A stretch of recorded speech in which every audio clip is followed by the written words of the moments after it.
Vote ঘোষণার পরে পরেই মানিক ফকির কেন এত রেগে গেলেন প্রত্যেকটা রাজনৈতিক দলের ওপর? খুদ টিএমসি রাজনৈতিক দলের ওপরও তিনি ক্ষেপে গেছেন। বলছে এই এসআইআর এর নাম বাদ যাবার কারণে প্রত্যেকটা রাজনৈতিক দল দোষী, প্রত্যেকটা রাজনৈতিক দল দায়ী। টিএমসি কে পর্যন্ত উনি ছাড়লেন না। যিনি টিএমসির পক্ষে কথা বলেন আজকে টিএমসির বিপক্ষে পর্যন্ত কথা বলছেন। কেন? উনি হচ্ছে শুধু জনগণের স্বার্থে। যে জনগণকে এতটা উনি ভালোবাসে আমার তো জানা ছিল না। আমি এই ভিডিওটা প্রচুর ধৈর্য ধরে দেখে বুঝতে পারলাম যে সত্যি মানিক ফকির, আপনাকে অসংখ্য ধন্যবাদ যে আপনি জনগণকে এতটা ভালোবাসেন। টোটাল 1 কোটির নাম পশ্চিমবাংলায় ধরুন এসআইআর এর হিসাবে বাদ গেছে। তো এই 1 কোটি মানুষ ভোট দিতে পারবেন না যদি এই নামগুলো সংশোধন না হয়। তো 1 কোটি মানুষ যদি ভোট না দিতে পারে তাহলে বলছে টিএমসি পশ্চিমবাংলায় হারবে হারবে হারবে। মানিক ফকির বলছে, যিনি টিএমসির পক্ষে কথা বলে। আর যেই সব নামগুলো বিচার অধীনে আছে সেই সব জনগণের জন্য কি বার্তা দিলেন মানিক ফকির?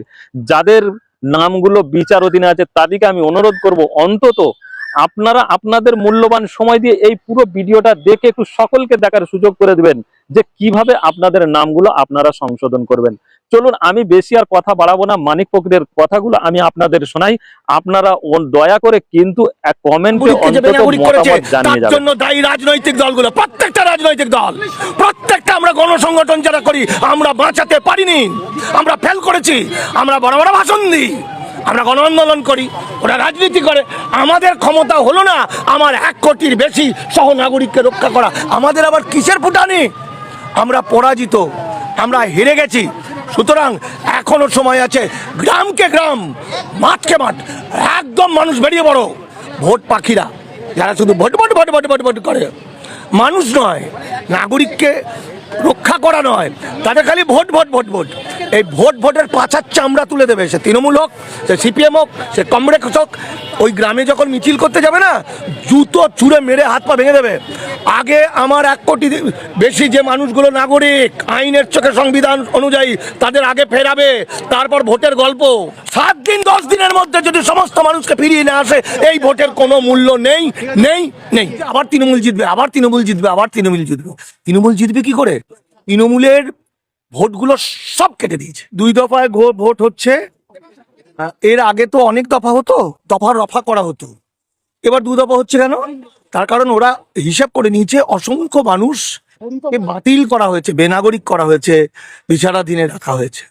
এবার আপনি বলুন তো, আমরা ভোট দেবো, আনন্দ করব, পাড়ায় পাড়ায় মিছিল হবে, নেতারা বক্তব্য রাখবে, আর আমার রাজ্যের কোটিখানেক সহনাগরিক চিরকালের জন্য টেনশনে মরবে, বাঁচবে কি বাঁচবে না, তার ভোটার কার্ড, প্যান কার্ড, আধার কার্ড থাকবে কি থাকবে না, ভারতে থাকবে পাবে কিনা। কারা তারা? তারা এই ভারতের আদিজন, যুগ যুগ ধরে বাস করে। আমার ঘনিষ্ঠ প্রত্নতাত্ত্বিক, ঐতিহাসিক এবং লোক গবেষক মোহাম্মদ আয়ুব হোসেন, 1939 সালে জন্ম। তার বাড়ির 5 জনকে বিপদে ফেলে দিয়েছে। তার গ্রামের নাম রাজুয়া, 780 জনকে বিপদে ফেলে দিয়েছে। তো এদের বুকের ওপর দিয়ে এদের চোখের জল পড়বে আর আমরা ভোট করব। এটা কি ভোট? ভারতের স্বাধীনতার সময় পর থেকে আজকে পর্যন্ত এমন কোনোদিন আসেনি যে এই অস্বাভাবিক পরিবেশে ভোট হবে। এটা ভোটের পরিবেশ নয়, এটা অস্বাভাবিক পরিবেশ। নাম্বার 1। নাম্বার 2 হচ্ছে ভারতের সংবিধান কি বলছে? আমার মানুষগুলোকে তার সাংবিধানিক অধিকার থেকে বঞ্চিত করে নির্বাচন কমিশন ভোট করাবে। এটা জানি না এর এর আইনি বৈধতা কতটা আছে। হতে পারে এটার বিরুদ্ধে অনেক মামলা হবে। আবার আমরা যারা বুক পুলি আছে না, আমরা মাটির সঙ্গে আমাদের যাদের কোনো সম্পর্ক নেই, কম সম্পর্ক, তারা মনে মনে ভাবছে আবার তৃণমূল জিতবে, আবার তৃণমূল জিতবে, আবার তৃণমূল জিতবে। তৃণমূল জিতবে কি করে? তৃণমূলের ভোটগুলো সব কেটে দিয়েছে। 80% তৃণমূলের ভোট কেটে দিয়েছে। মুসলমানদের মধ্যে 79% মুসলমান আন্ডার অ্যাডজুডিকেশন করেছে। যারা মুসলমানদের ভোট দিত, সে কজন বাকি থাকবে ভোট দেবে, তাদেরকে টাকা দিয়ে নওশাদ সিদ্দিকী, সিপিএম, সবাই মিলে ভোটটা কেটে দেবে। ফলে বাঙালি কিন্তু একটা ভয়াবহ বিপদের মধ্যে আছে। বাই চান্স তৃণমূল যেতে পারে, বাই চান্স। এই বাই চান্স দিয়ে কি হবে জানি না। আর বিজেপি আসা মানে পুরো বাংলা এবং বাঙালি শেষ হয়ে যাবে। ফলে তো আমার রাজ্যের যতক্ষণ পর্যন্ত আমার একটা মানুষকেও ফাইনাল করতে হচ্ছে, ততক্ষণ এই ভোট নয়। এই ভোটকে আমি ভোট বলবো না, এটা কান্না, এটা যন্ত্রণা, এটা অভিশাপ, এটা ভোট নয়। একবার ভাবুন তো, আমি বারবার 1 কোটি কেন বলছি? 58 লাখ প্রথমের, তার মধ্যে 24 লাখ মৃত, যার মধ্যে 14 লাখ হেঁটে বেড়াচ্ছে, জোর করে মৃত করে দিয়েছে। সন্দেশখালীতে আমরা নেজাট, আপনিও গেছিলেন আমাদের সঙ্গে, সেখানে শুধু ওখানে 430 জন না কতজনকে মৃত ঘোষণা করে দিয়েছে, তারা সবাই চলে এসছে, ডিলিট করে দিয়েছে। আবার বাকি 24 লাখের পরে 58 হতে বাকি যতজন, তাদের মধ্যে বহু মানুষ আছে যারা এই পাড়ের মানুষ, ব্যাস করবো আমি এসআইআর ফর্ম ফিল আপ করবো না, করেনি।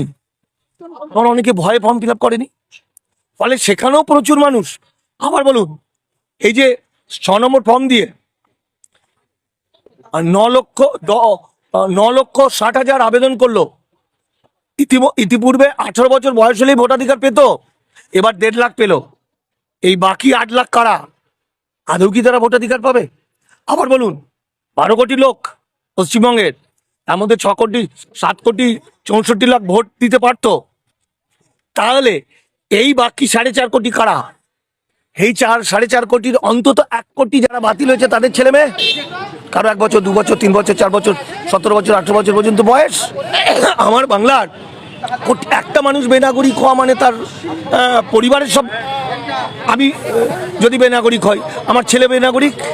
হ্যাঁ, তাহলে আমরা একবারও আন্দোলন করে বলতে পারলাম না, বাঙালি জাতি বলতে পারলো না যে মুসলমানদের নাগরিকত্ব না চেয়ে তার নাগরিকত্ব খণ্ডন করা, বাতিল করা হলো। 13টা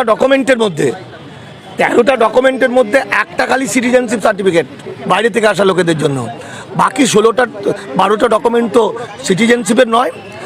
মুসলমানরা না গরুর গাড়ি করে বোঝাই করে সিটিজেনশিপ দেখাতে পারে, তাহলে সিটিজেনশিপ চাইলে না, অথচ তাকে বাতিল করবে, অথচ তাদের ভোটার কার্ড, প্যান কার্ড, আধার কার্ড, পাসপোর্ট বাতিল হবে, আর আমরা ধাই ধাই করে ভোট করব। এই ভোট অভিশাপ, এই ভোটের কোনো মানে হয় না, এই ঝিংচাকাচাক ভোট। আর আমরা যে নরাধম, যে ভয়ঙ্কর, যে আরএসএস বিজেপি জোর করে এত মানুষের ভোটকে মানে আন্ডার অ্যাডজুডিকেশন, লজিক্যাল ডিসক্রিপেন্সি এসব করে, মিথ্যা করে, বেআইনিভাবে সংবিধানকে ভায়োলেট করে, মানে যারা আজ থেকে 10 বছর আগে এসছে, তারা বিজেপি মস্তান, বিজেপির লোক, তাদের নাম তুলে দিয়েছে, শত শত বছর ধরে বাস করছে, তাদের নাম তুলে দিন। ফলে এই যে ভয়াবহ অবস্থা, এই ভয়াবহ অবস্থাতে কোনো পার্টির বাপের ক্ষমতা আছে গ্রামে মিছিল করবে? কোনো পার্টির নেতার ক্ষমতা আছে গ্রামে গিয়ে বক্তব্য রাখবে? 2.5 লক্ষ ভোটার বাতিল হয়েছে এখনো পর্যন্ত বসিরহাটে, ইয়ার্কি মারা, ওখানে ভোট দাও করবে? হ্যাঁ, আমার কেতুগ্রাম 2 40 লাখ না 40,000 না 42,000 এমনি ভোট করতে দেবে? ফলে এই ভোটটা একটা ভোট নয়, অভিশাপ। ভোট কি তাহলে বয়কট করা উচিত বলে আপনার মনে হয়? দেখুন, আমরা গণতন্ত্র মানি, আমরা সংবিধান মানি, আমরা সংবিধানকে মেনেই বলছি, যতক্ষণ পর্যন্ত এটা ফয়সালা না করবে যারা প্রকৃত নাগরিক, যারা আইনের চোখে নাগরিক, তাদের স্বীকৃতি না দিয়ে ভোট হবে, এই ভোটের কোনো মূল্য নেই। এই ভোট যেখানে বিজেপি তার ক্ষমতা দিয়ে, নির্বাচন কমিশনকে দিয়ে এত ঘটনা ঘটিয়ে কোটি কোটি মানুষকে শেষ করতে পারে, সেখানে ইভিএম মেশিনে গোলমাল করে সব ভোট কেড়ে নিতে তৃণমূলকে ভোট দেবে, বিজেপিতে পড়বে। বিহারে কি দেখলাম? ফলে এটা একটা অত্যন্ত বড় রিস্ক নিয়ে ফেলছে রাজনৈতিক দলগুলো, ভোট পাখিরা, যারা শুধু ভোট করে, মানুষ নয়, নাগরিককে রক্ষা করা নয়, তাদের খালি ভোট। এই ভোটের পাছার চামড়া তুলে দেবে, সে তৃণমূল হোক, সে সিপিএম হোক, সে কংগ্রেস হোক। ওই গ্রামে যখন মিছিল করতে যাবে না, জুতো ছুঁড়ে মেরে হাত পা ভেঙে দেবে। আগে আমার 1 কোটি বেশি যে মানুষগুলো নাগরিক, আইনের চোখে সংবিধান অনুযায়ী, তাদের আগে ফেরাবে, তারপর ভোটের গল্প। সংবিধানকে রক্ষা করার দায়িত্ব শুধু তাদের নয়, সংবিধানকে রক্ষা করার দায়িত্ব মমতা ব্যানার্জিরও, সংবিধানকে রক্ষা করার দায়িত্ব প্রতিটি রাজনৈতিক দলের। সংবিধান কি বলছে? সংবিধান বলছে প্রতিটি 326 নম্বর ধারা 25 নম্বর ধারা ভারতে বসবাসকারী ধনী দরিদ্র নির্বিশেষে প্রতিটি মানুষকে ভোটাধিকার দিতে হবে। যে ভোটে দাঁড়াতে চাইবে সে ভোটে দাঁড়াতে পারবে। ইয়ার কি মারা, এটা ভোট, এই ভোটের কোনো মূল্য নেই। এই ভোট আত্মহত্যা করা ছাড়া কিছু নয়। কারণ বিজেপিকে যারা হালকা ভেবেছে এখনো মায়ের গর্ভে আছে। এদের মতো ভয়াবহ, এদের মতো শয়তান, এদের মতো নরখাদক, এদের মতো মানে ভাবা যাবে না, এরকম নেই। সুতরাং এই ভোটটা ভোট নয়, এটা অভিশাপ। আর ভোট যদি যখনই হয়ে যাবে তখন কিন্তু আমার 1 কোটি 1.5 কোটি মানুষের পাশে আর কেউ দাঁড়াবে না। ফরেন ট্রাইব্যুনালে যেতে যেতে যেতে যেতে যেতে যেতে টাকা পাবে কোথায়? লক্ষ্মীর ভান্ডারে 1200 টাকা 1000 টাকা জোগাড় করতে গিয়ে সারা মাস অপেক্ষা করে থাকে কখন 1000 মাসটা পড়াবে লক্ষ্মীর ভান্ডার পাবো। সে হাজার টাকা খরচ করে ফরেন ট্রাইব্যুনালে যাবে আর উকিলদের ফাঁড় ভরাবে। টাকা পাবে কোথায়? টাকা কে দেবে? রাজনৈতিক দলগুলো দেবে টাকা। এইখানে মানুষগুলোকে নাগরিককে যে বেনাগরিক করেছে তার জন্য দায়ী রাজনৈতিক দলগুলো, প্রত্যেকটা রাজনৈতিক দল, প্রত্যেকটা। আমরা গণসংগঠন যারা করি আমরা বাঁচাতে পারিনি, আমরা ফেল করেছি, আমরা বড় বড় ভাষণ দিই, আমরা গণ আন্দোলন করি, ওরা রাজনীতি করে। আমাদের ক্ষমতা হলো না আমার 1 কোটির বেশি সহ নাগরিককে রক্ষা করা। আমাদের আবার কিসের ফুটানি? আমরা পরাজিত, আমরা হেরে গেছি। সুতরাং এখনো সময় আছে, গ্রামকে গ্রাম, মাঠকে মাঠ, একদম মানুষ বেরিয়ে পড়ো।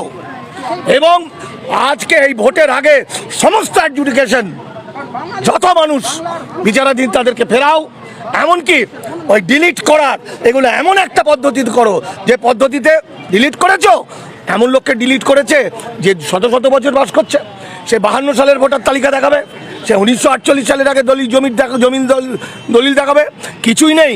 তো এভিডেন্স একটা সাক্ষী সাবুত নিয়ে করবে। 7 দিন 10 দিনের মধ্যে যদি সমস্ত মানুষকে ফিরিয়ে না আসে এই ভোটের কোনো মূল্য নেই।